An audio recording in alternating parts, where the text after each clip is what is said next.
like a good button pusher. Good button pushing. Rightio. Welcome, ladies and gentlemen, to today's wine tasting. We are going to look at sparkling, or as Chatty likes to call them, Bublés. Michael Bublés. So we're just going to look at sparkling to start with in regards to New World, particularly Australia. So we've got 3 sparklings to taste today. One's from Adelaide Hills, that is a 100% Pinot. We have one from New Zealand, which is a blend of Pinot Noir Chardonnay, and one which is Tasmanian. And to be fair, it's probably one of my favourite ones. Oh yeah, I wanted to retry it. It was more of an excuse for me to drink it than anything else. So again, Pinot Noir Chardonnay. Then we're going to talk about Mumm, the company, and what it's doing in the world of the global wine at the moment. So we're going to start with, I like a good pop. This is Bird in Hands Sparkling. It's 100% Pinot Noir. It is a huge seller in our store, and it's got a slight blush to it as well, which comes from Pinot Noir. It comes from being embarrassed. Yeah, it's slightly embarrassed there. But okay, so let's just quickly dance through how you make bubbles. Oh yeah, right. So you can use any grapes to make bubbles. You don't have to use it. Classically though, it is Chardonnay, Pinot Noir, Pinot Meunier. They're the 3 classic grapes of sparkling. However, you can make it with Chenin Blanc, you can make it with Sauvignon Blanc, Shiraz, red sparklings, Shiraz, Pinot Noir, Merlot, Cabernet. It's all to do with the method. And there's a couple of different ways of making sparkling. You've got 3 main methods. You've got method traditionnel, you have charmat, and you've got soda stream. And I use that word advisedly. So, Dan, you remember method traditionnel? They put bubbles in it. It's secondary fermented, isn't it? They do the wine, they finish the wine, then they add all the yeast back in and let it ferment again in the bottle. The terminology in the bottle is the important part. The terminology used is you make the still wine, and it's made still, like a normal white wine. Then you add a secondary fermentation with what's called the tirage. The tirage is a mixture of sugars, that's like a sugar syrup, and the yeasts. Yeah. That added in, it's sealed, and then basically they riddle it as well over time, which means turning it a quarter turn. I got a bit of a shakes up today, so I'm a bit. turning it which way, like as in the bottle size, or like a So literally, the bottle sits like this. Yeah. And you've put it in. I think that had some cork in it. Yeah, from that. We could use that one. So the leaves, when they go in there, the yeast and the yeast, I should say, go in there. They undergo the second fermentation, which puts this under a lot of pressure, which is why it popped when we pushed it up. Now, the early days, they used to explode all the time until they developed glass anglaise, or the English glass, which now makes it actually, and it's also It's very durable enough. yeah, it holds a lot of the pressure. Anyway, so what they do is they then, and this was developed by the Dame of Verflicke. She liked her sparkling clean and clear. So what she did is she got a table, drilled holes in it, and then had the bottles like this, so they would age, because otherwise the bottles aged like that. So they aged, and as they went through, they riddle them, which means quarter turn. Hey, Come on in. come in. Thank you. So quarter turn, and what it does is the lees eventually works its way down into the neck. Oh yeah. All right. Now, why do they do that? Well, when the yeasts break down, they what's called autolysize, which means it breaks into the essential amino acids in there, which gives that sort of bready, brioche note that you get in champagne. So it's yeast. Yeasty, a little bit yeasty. So anyway, the lees were then sitting up in here. Then they put it into an ice bath to freeze it. Yeah. Then they would disgorge it by popping. There used to be a crown seal on it, so they'd pop that, and it would literally, the pressure would pop out. That was actually going to be something I was mentioning. I've seen a video where they've had like must have been a bubbly of some kind. They had it in a water trough and they opened it, Mhm. and then you just see. Yeah, and it just pops out. The plug pops out. Yeah. Then they dosage it to the sugar level that they want in it, Mm. and then they seal it, and that And is then that's it, ready to go. that's it. So what actually happens though is the with the autolysis and stuff like that, you don't see much autolysis happening in New World sparklings. They generally make them to be drunk pretty quickly. So something that's made this year will be disgorged, dosaged, sealed, and then basically sent to market pretty quickly. In champagne, however, there is certain legislation around it that says that you can't do that. You've got to keep a certain bank of a library of wines, and then you put those together, or you make a cuvee, a blend, and then that is actually your sparkling, your house style. You can do vintages where they will actually, you'll see a vintage wine which will have the date on it. So like it'll say 2016 or 2017, whatever. And those vintages are usually used by champagne, particularly on classic vintages or great vintages there. It has been noted though that there's been an awful amount of really good vintages turning up recently as the market becomes more and more popular. And are they actually vintage aged? Yeah, the vintage age from that time. You can have 85% of the has to be from that vintage. So Because we don't have a lot of them in store. yeah, we only got about 4 or 5. So realistically, when it comes to this one, it's been made essentially this year from grapes picked last year. That's ready to go. They might have put a library of wine, like they might have a little bit of backstock from previous vintages, and then they would have actually added that in. And that's why it's called non-vintage, because it generally has no set vintage. Right. So it can be blended together from several different vintages. So let's have a look at this one. Now this is 100% Pinot Noir. It's got a slight blush to it, which you would expect slightly. That's slightly delicious. It's The delicious. nose has got a beautiful fragrance. Nice little aromatics in there, yeah. It's sort of flowery but really fruity. Strawberry. Sort Yeah, it's got that sort of underripe strawberry note. And by the way, when you actually make these wines, still wines to begin with, you have to pick them earlier to get a lot of acidity into it. So these are not going to be big fruit bomb style wines. Moscato obviously is not an exception for that, but they're not going to be big fruity bombs. So these are meant to be amicable of champagne. So light, dry, air bubbles, made with a little bit of mid palate if it's one of those classic sort of or specialised ones. So yeah, this is It's still got really fruit pretty. to it. It's still fruit. Yeah. It's not sweet by any means. It's No. dry, but It's it's got delicious some- with some beautiful fruit flavour. Yeah, and it's really lovely. It's light. It is dry because of the acidity, but yeah. And the bubbles of it's full of. Yeah, when they talk about the bubbles part of it, that's when you're looking at the bead. It's called the bead. Very fine. Yeah, and you can get everything from a light frizzante to a full bubble. But it's actually the mouthfeel that it brings to it. Would the That's a big full part. bubble maybe indicate that it was Soda streams? yes, so to speak, Yeah. whereas this is very fine light bubble. Yeah. So the difference between method traditional, which is done in the bottle, and Charmat method is that Charmat method is done in a tank.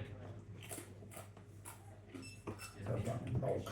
So rather than this is method traditional, rather than being done in a bottle where they've drilled it and all the rest of it, it goes into a huge vat, still under pressure, still has a chlorage or secondary fermentation, undergoes that in the tank. The lees are actually in a big tank. It's very clean. It's like huge.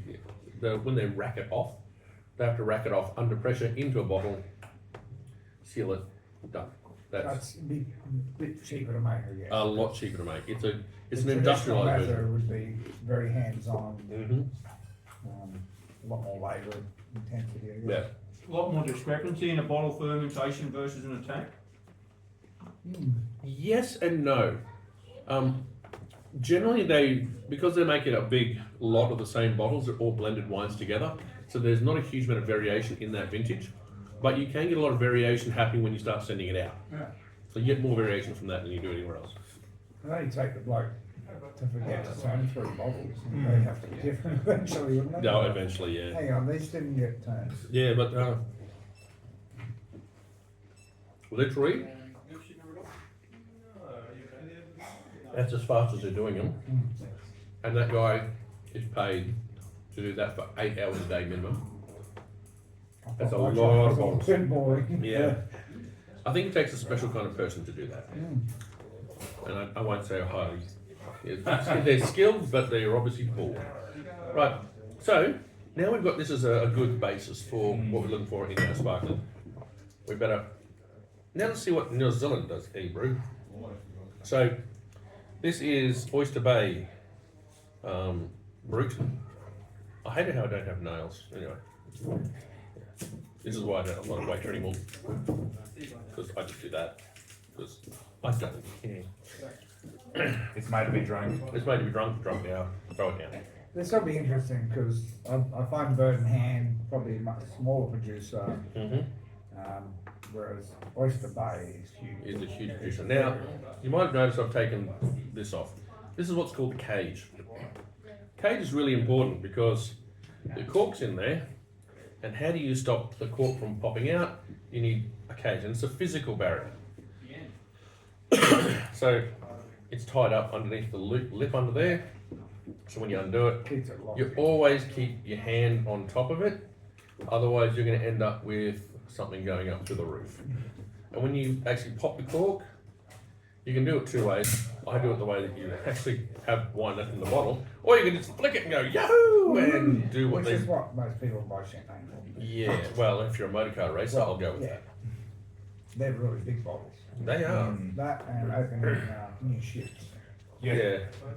Although it is funny, I think they stopped doing that after the last time they threw a magnum of champagne at the side of a ship. It bounced off and came back and hit the person in the head.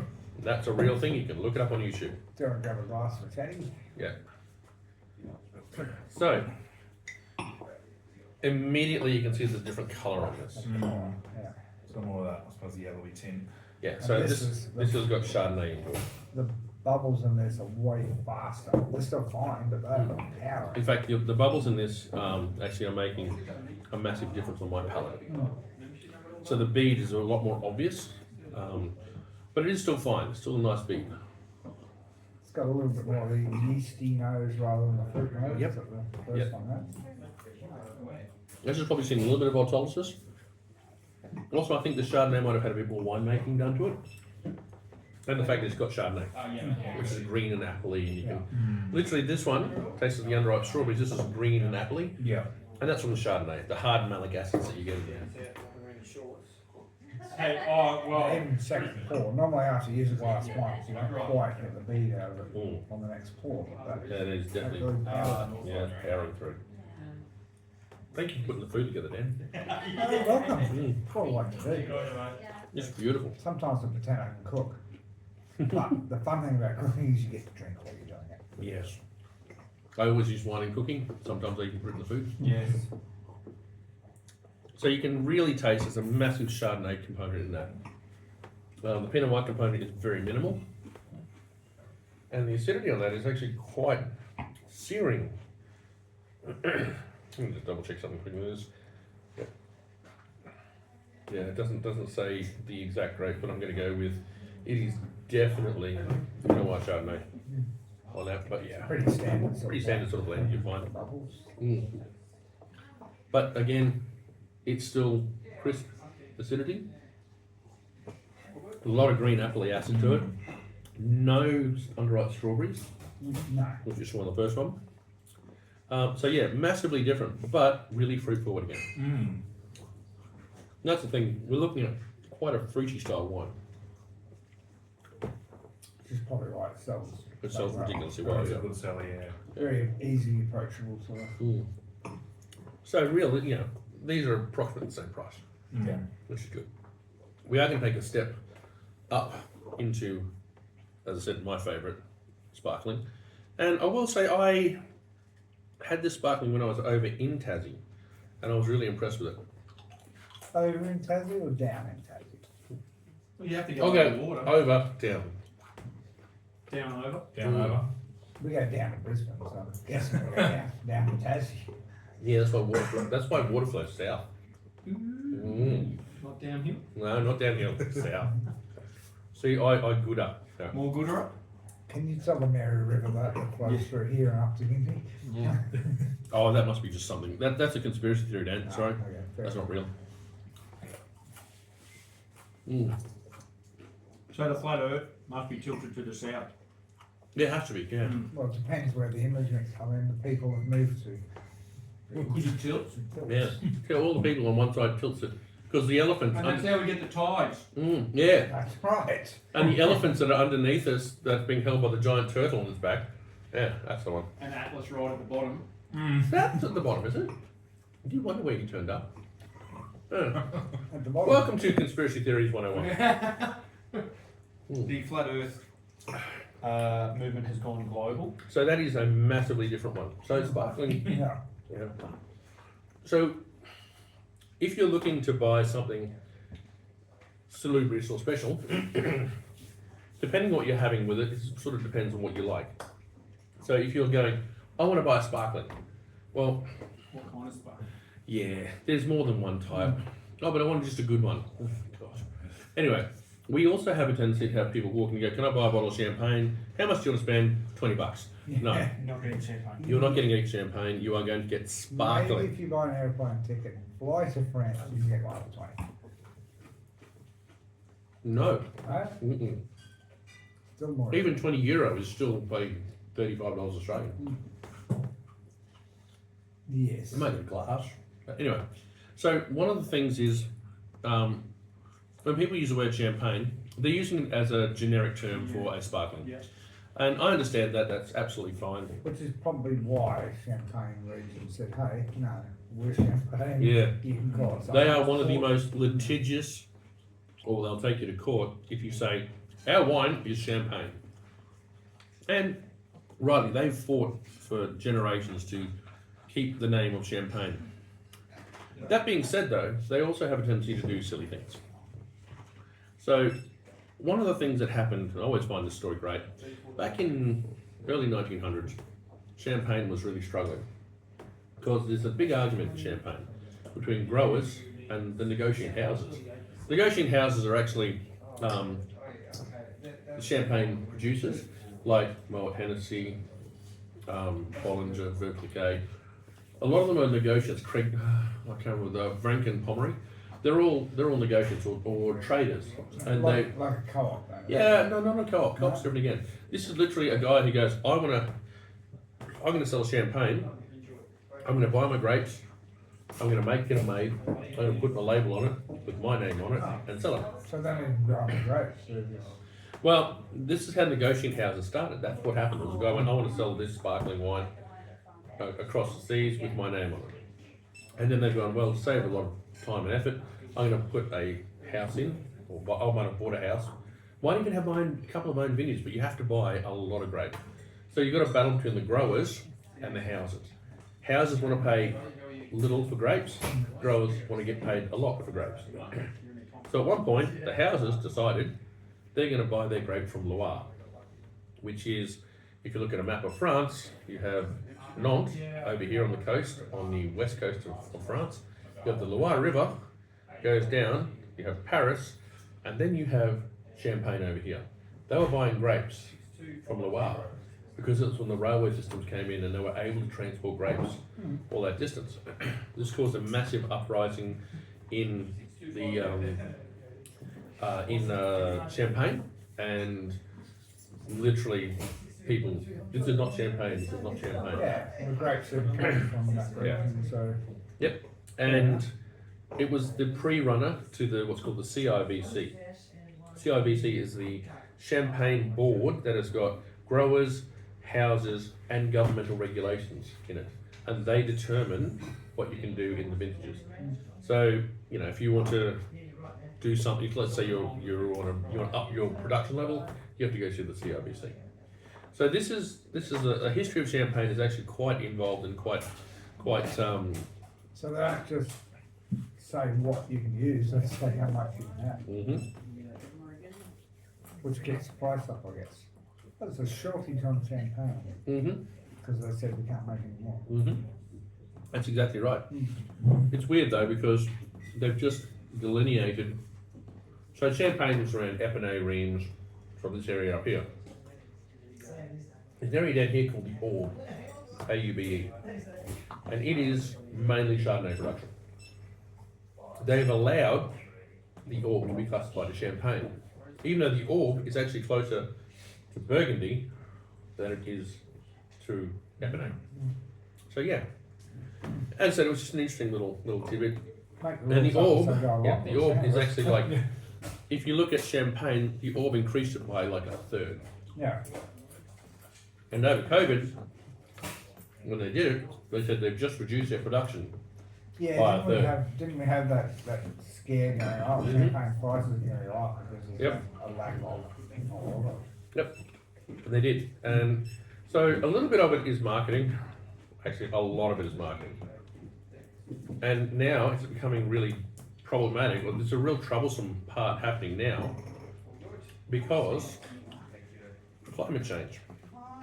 Climate change at the moment is making things really hot, which also means it's making grapes produce more sugars, which means areas like Champagne, which have been renowned for making light, dry air and bubbles, essentially is what it is, they are now beginning to get fruit in their wine. So they can't pick it too early because it's still going to be phenolically ripe. It's going to be champagne Moscato. Well, yeah, not Moscato so much, but definitely fruit driven. Yeah. It'll be looking more and more like New World stuff. Yeah. So this is going to be very interesting to see what happens in the next few decades. Yeah. I think you'll find there'll be a lot more Chardonnay involved. How you doing, We're online. We're just chatting online. Chatting People online, who, yeah. who care about listening. Yeah. That was our friendly IGA delivery man. Yes. Yeah, we actually got it there, didn't we, eh? There we go. There we are. So, this one though is from Tassie. This is Pirie. Now, I happen to say I love Pirie. It's, oh yeah, that's really good too. Right, so Pirie wines from Tasmania, particularly from the Tamar region. Originally Pirie was started by Andrew Pirie, who then sold it on, and it was bought eventually by Brown Brothers. Oh, really? Brown Brothers, yeah. Andrew Pirie went on to, he's a consultant down in Tamar for a lot of the sparkling houses. And you might know Clover Hill, Jans, Bream Creek, all of these guys are sparkling producers as well. So this has been, this did really well. So you can start next. This did really well at the Sparkling Awards in Melbourne, and got best sparkling in Australia. And Well done. for $40, outstanding. It has a lighter bubble feel, but Yes. more bubble feel for the last one. But more, yeah. Yeah. You know, when you put it to your lips, you can actually feel it going Yeah. on your lips. This is actually getting to the really fine bead, which I really like because it gives when the bubbles pop, you're actually getting aromatics going through your palate. Yeah. So you get more of those flavours turning up, and it's literally air and bubbles. This one has got nowhere near the green apple that this had. Like, really is a lot less green apple on that one. Yeah. It doesn't have any of the strawberry notes this one had. So we've got 3 different ones with 3 different flavour profiles, which is pretty important because, as I said, if you're buying sparkling, you kind of need to know what you're buying. Yeah. Otherwise, it gets really difficult. We haven't even gone into international sparklings like Prosecco, like Cava, like Sec, like Cremant. What's Henkel chocolate? That's it. Henkel is the Sec. That's it. Yeah, it's a German sparkling. It's a German sparkling made from Italian grapes generally. Anyway. Yes, you wonder when this turned up. But anyway, what do you think of this one? It's tighter, the acid on it's quite, Yeah, it's quite tight. quite Yep. nice and dry, tight, but well, bubbles on it. You get Bubbles it are to your good. lip, you can actually feel it going dub, dub, dub, dub on the lips. But it's very small and it's just constant, just go pop, pop, pop, pop. Yeah. When it gets the step above this for bubbles is when it goes to a mousse. And if you've ever had really light, airy mousse, like a chocolate mousse, Yeah, as in dessert. Yeah, as in like that really light area, when it just literally hits over the, and it feels like the whole thing is freezing over your tongue. That's like what a lot of people really like. So, I've heard you talk about mousse and bubbles, but I don't really ever tried mousse and bubbles. well, basically, this is as close as you're going to get today. If we have something like the Franken Pomerade Diamant, or even some of the vintages, just the fizz that comes over the palate, it's just like it's like a light mousse essentially. So if you want to know, if you're writing notes about this, though, they talk about the sparkle being the petulance. That's a really important part if you're studying wine. So talk about petulance in the sparkle. Yeah, obviously, it's a big giveaway. If you pick up a glass, you pour it, it's fizzing, and it's supposed to fizz. If it's not supposed to fizz, it's not. You win your notes Then right it's a about natural petulance. one. Oh, stop it. But there's definitely Chardonnay in that. Now, remember I said you made a still wine out of it first. That also means you can do things to that still wine. You can actually put winemaking to that still wine. Yeah. Generally for sparkling, you wouldn't do it. You would probably just go, I'm Gonna leave it clean and clear and da, da, da. Yeah. But in some cases, people will oak Chardonnay and then just a portion of it, like 10% maybe, and they'll put it in there, and you'll get this vanillan note running into it, and it's pretty obvious because there's very light. These are light, subtle flavors. So with light, subtle flavors, anything that stands out is going to be really, really obvious. So when you're drinking your wine, if you do get those sort of hint of vanillins, maybe even a mouthfeel that's a bit more milky, you might have been seen malolactic fermentation. It might have actually seen that. And again, all this stuff can be seen really easily on sparkling. That's where I always feel when I'm drinking wine, I get a nice bready. Yep. I'm like, something else has been done here. That breadiness It could be just the years. is the lees age. Yeah. And usually it might only be 3 or 4 months on lees for this, but it will be 12, 18, 24, 36 months. At that point, you've got a lot of autolysis, a lot of brioche notes, bready notes. That's also a really good indicator for how much you're going to be paying for it, though.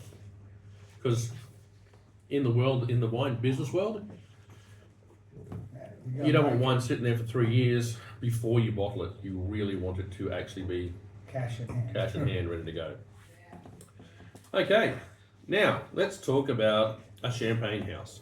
This is a real champagne house. What are we going for that We're one going first? for Mumm. Right, Which one? Mumm. Where's your Mumm? This is actually one of Australia's biggest selling champagnes. And why do you think it's Australia's biggest selling champagne, Adam?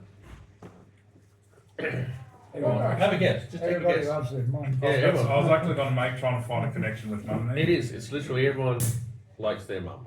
Everyone loves their mum. Oh, what's that you buy it for Mother's Day? Oh, you're going to buy it for Christmas for Mum? Yeah, da da da da. So, literally, great marketing on their part. It's actually founded by the Negocian G.H. Mumm. And you've got the right glass. Yeah, we've even got the right glass for it too. Don't worry about whoops. It's okay. Yeah, there's a whoops in this. Actually, that's too many bubbles. Oh, too many bubbles. You want more wine? Okay. No, There we go. So, this is, yeah, no. So this is their Cordon Rouge. Cordon Rouge being red stripe. Right, yeah, let's have a look at this. That's actually what Cordon Rouge means. Yeah. Red stripe. Yeah, red stripe. I would not have ever picked that. Yep. I would have thought the rouge meant it was made from maybe some Pinot Noir, but some red. Nope. No. No. As soon as it's on my mouth. To delineate Mumm, this particular house style, Cordon Rouge, red stripe, or red band. Do they have other ones in there? They've got the Mille Sim, which So is their like vintage. different colour bands, or Generally, they've now stuck to this as their iconic brand, iconography or logo. That's what it is. You might notice on the back of this though,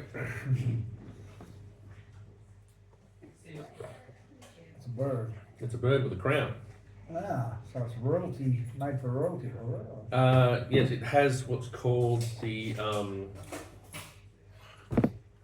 It's drunk by the royal family. Stamp of approval. Yeah, the royal endorsement essentially. Hmm. But have a look at the bird. What type of bird do you reckon it is? Or where do you think the royal family is? Because remember, France doesn't have a royal family. It's, oh, it's English, I guess. It's Mhm. American, Mm-hmm. right? Or Germany. Oh, well done. It is Germany. Mm-hmm. Yeah, that looks a little bit evil. Mm. You know, So German royalty you should drink it. drank it. Cristal, the champagne Cristal, it was actually done by Katarina the Great. She gave the royal seal. Remember also, the House of Windsor comes from Germany. Mm. My family's surname's Windsor. Is it? Well, my grandmother on Mm. my father's side was a Windsor. Really? Dan's So royalty. you royalty? I don't know, ask my friends. That's my friend. We think you're pretty good. So, let's have a look I've at this got one. friends. Yay! That is- Yeah, well, that's interesting. Massively different, isn't it? Well, actually, I haven't tried it, but Yeah. I'm still Oh, you're still getting over the bird. You know, getting over them. getting over the bird. The bird! Because the bird's the word. So how did French champagne get German and why did they acknowledge it? If you're a champagne house who are, as I said, negotiants or marketing sellers, who buys champagne? Oh, rich people. Mm-hmm. And who are the rich people of Europe? No. I would have thought the Germans are such rules. Oh, yeah, no, but this is all prior to that. As I said, Katarina the Great, she was dead by the time the Russian Revolution happened, and yet Cristal still has its endorsement from Katarina. Paul Roger gets a royal endorsement and also has the endorsement of the heirs of Winston Churchill.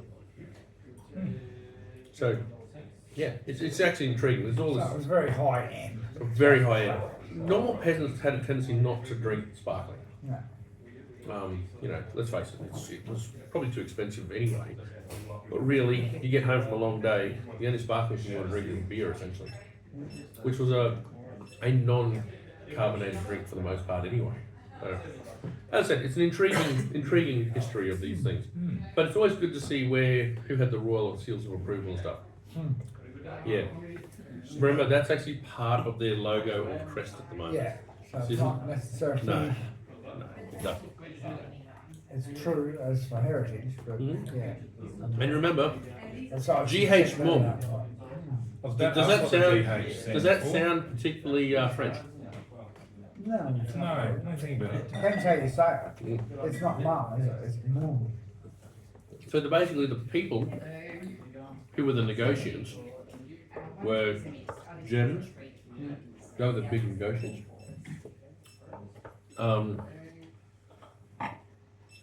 Yeah, pretty much the Germans, like Franken Pomeroy, Mumm, Moet Hennessy.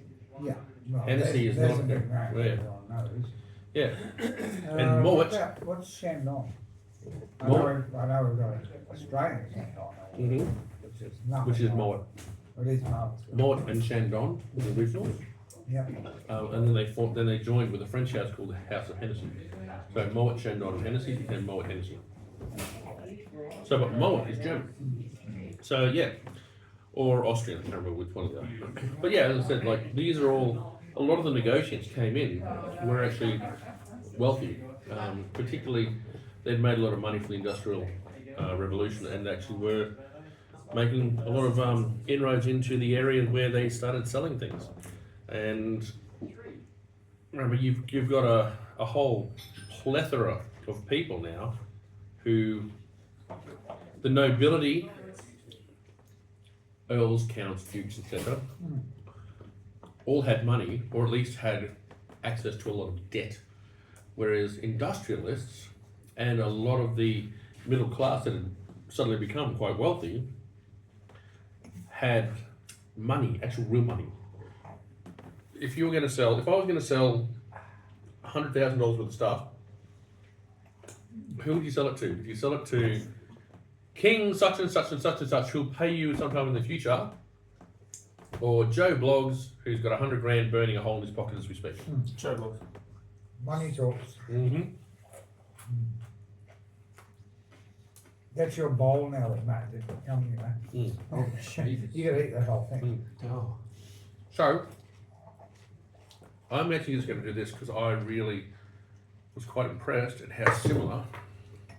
It's similar. This I actually find this does not have as much yeasty characters as what the Pirie had. I find the beads similar. I find the actual flavours similar. There isn't as much yeasty character.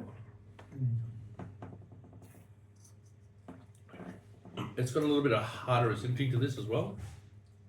And the champagne itself, its bead is settled a lot quicker than what Pirie does. But honestly, those two are remarkably similar to each other when it comes to, I'd like to drink a champagne. Hey buddy, it's Wednesday. So,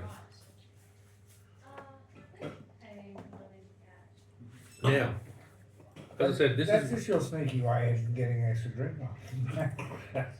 nailed it. This one has probably got a little bit more fruit flavour to it, but very subtle. Now, here's the thing. So, a few years back, Mumm decided tried to do what Dirts did a few years ago.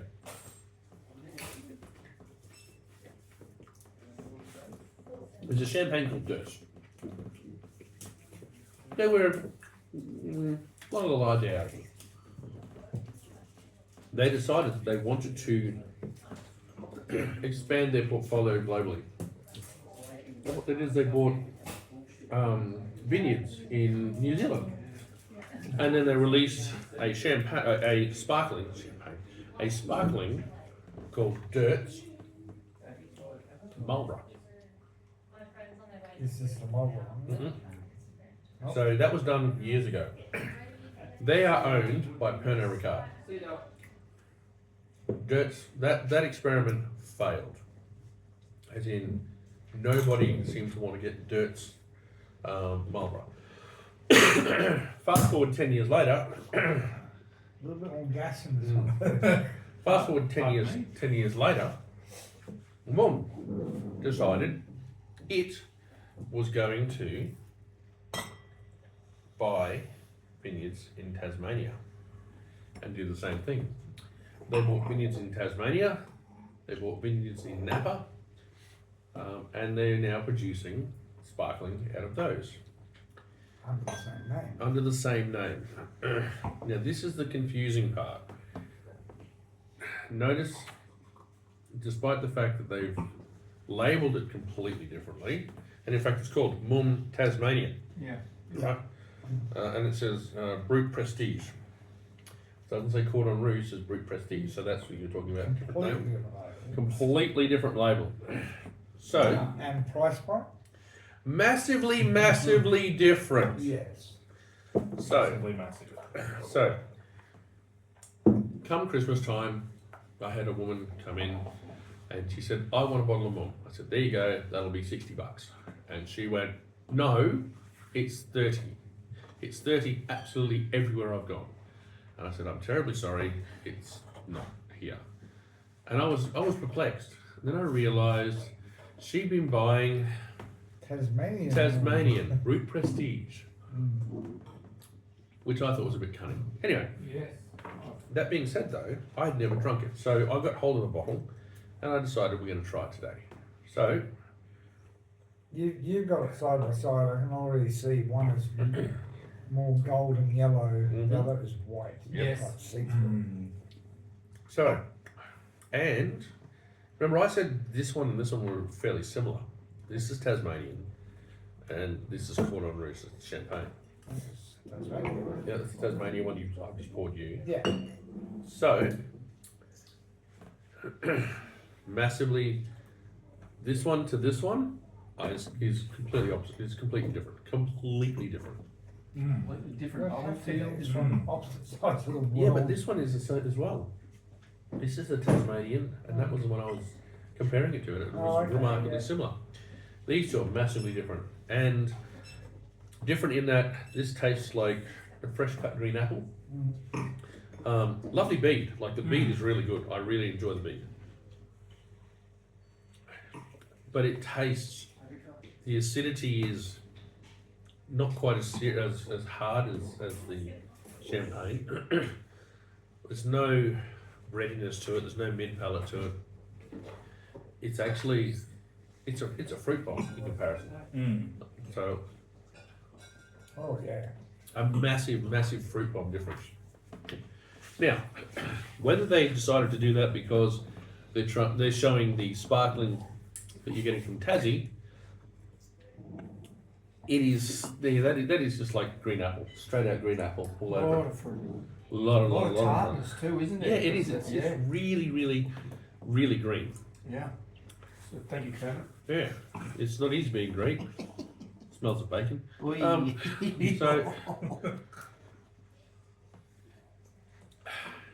So what's your opinion, guys? I'll get your opinion before I say Oh, anything. You like it? it's an easy drinking. If you're looking for a bottle of bubbles that you can drink real easily, fruit, mouth feels good. Is it as complex as Pirie? Is it as complex as the Big Mumm? It needs more of that Absolutely not. yeasty fragrance to be. Yeah. Um, Is it as good as Bird in Hand? I don't think so. I like Bird in Hand better than that. So. I think it's more like this. Yeah. Actually, yeah, now you point that out, yeah. It is a lot more like that. It's almost like they've highlighted the sheer amount of Chardonnay in it, reduced the amount of Pinot, which is understandable because Pinot Noir from Tassie is really expensive. So taking good Pinot Noir, making a sparkling out of it, unless you're just a traditional sparkling house, why would you? Yeah. You'd rather make a block to block Yeah. sort of style.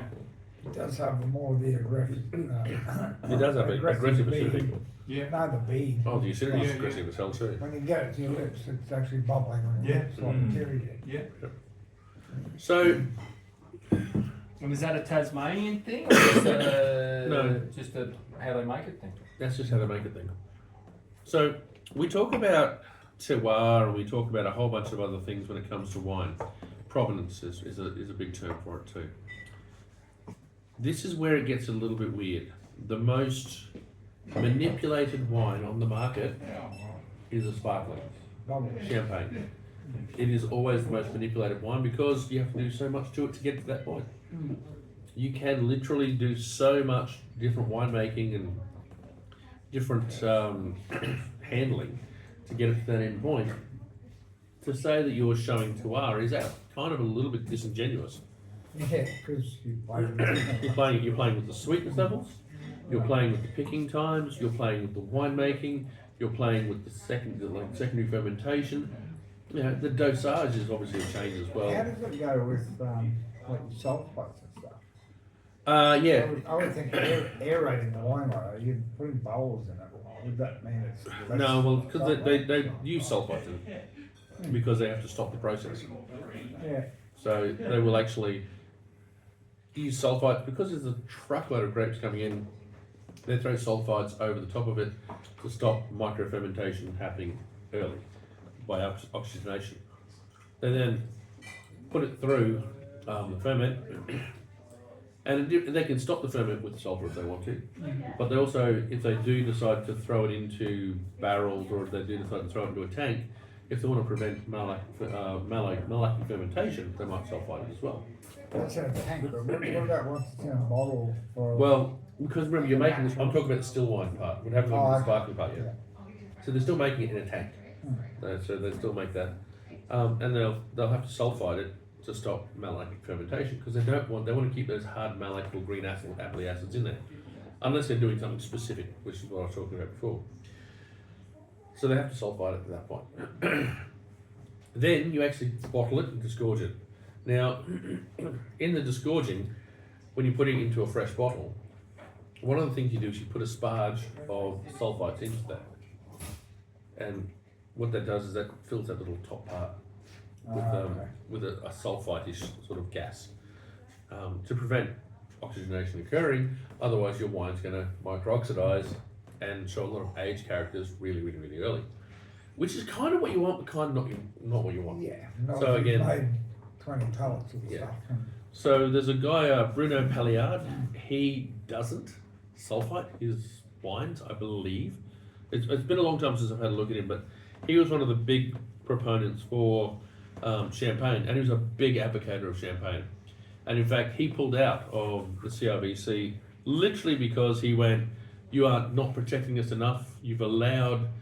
There was actually an American sparkling producer that called his wine Napa Champagne, and because they weren't sued by the CIBC, he actually said, "You don't care," because I think one of them owned it. It might have been a Rothschild or someone like that owned it, and therefore used their political will. And he pulled out of it. So his wines, I believe, for the most part, are very minimally sulfide, if not even sparged. So he's a great winemaker. Like, he's a really good wine producer, and his wines are particularly exceptional. But I've also had wines from another company who there was Brettanomyces all over it, and to get Brettanomyces in there, we've had to have barreled it at some point because that's where the Brettanomyces lives. So at some point in the making of the wine, Brett's got into the wine, and they still bottled it, and it's got worse and worse over the years, over timing. I won't say who that was because I don't want to get sued. But let's just say myself and most of Queensland wine judges, no, what it is. Anyway, that being said, let's have a look at the Tassie again, just in case. Yeah, it's what it is, I guess. It's the choice between that. It's not more. No, You can't, No, that is- you can't compare no. the French to the Tasmanian. Yeah, there is a lot more complexity. There's a lot more body. There's a little bit more of that. There's some brioche notes in there, not a huge amount, but easily a lot better than this. This is just young, crisp, light green apple. So I'm not in love with that at all, actually, to tell the truth. If it's your kind of thing. But again, that is price. Yeah, well, the price point is still $40 odd. Is it? Yeah. Instead of 65, 70. It's a fair difference. You'll see it. You should see it for about $30 to $40. But at $30 to $40, I would have this. Oh, okay. You go to Pirie. Oh, absolutely. Yeah, look, lovely. As I said, quite like it. Yeah, I'm not going to go down that road. I think I'm happy to stay with Mumm. I don't think I really want to have the Mumm Tassie stuff. It just doesn't seem to fill a box that I need. And for me, I'd put it on the same par as that. At 35. As a Tasmanian one, yeah. Mm. Yeah. And I would still choose bird and hand. Bird in hand over that again, yeah. I think on that note though, I think we've got ourselves into enough trouble as it is. Yeah. But drink well. Drink like a savage. Cheers. Is that Imaginary chatty clink. Case come, Case Are you come. coming? Come, Charlie. Cheers. The arm from out there. Yes. Boop.